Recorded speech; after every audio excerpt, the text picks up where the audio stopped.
دوستان خوش اومدین به این ویدیو. تو این ویدیو من یکی از بهترین اتچمنت های اسنیپ رو بهتون بگیم. این اتچمنتش خداست، هم این خوبه هم دمیجش خوبه.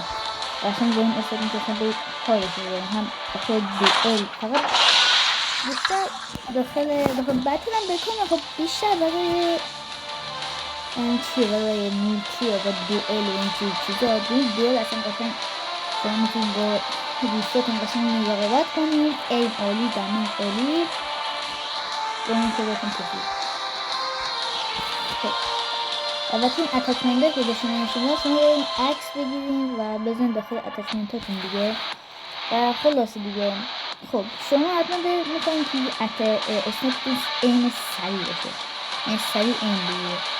اما خب جز این دمیج هم مهم. مثلا برای نوک اسنایپ اینو بذارید که این بخشید اینو بذارید،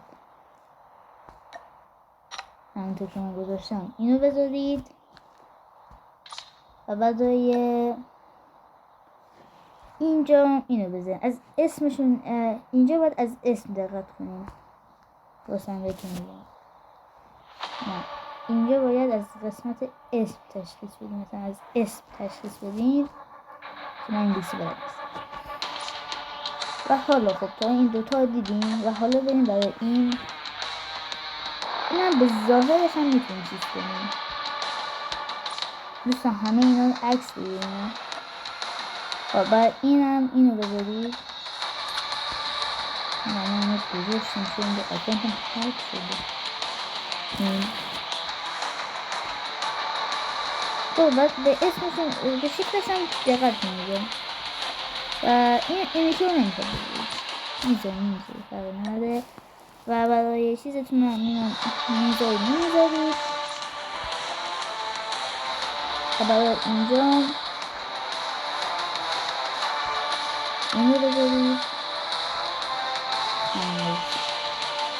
اسمش بشنید. با این اتچمنت ها میتونید ببین اصلا کارش رو ببینید. اتچمنتش خداست، همه اینا عکس گرفته میگه و حالا این تستش میکنید اینا رو اینجور چیزا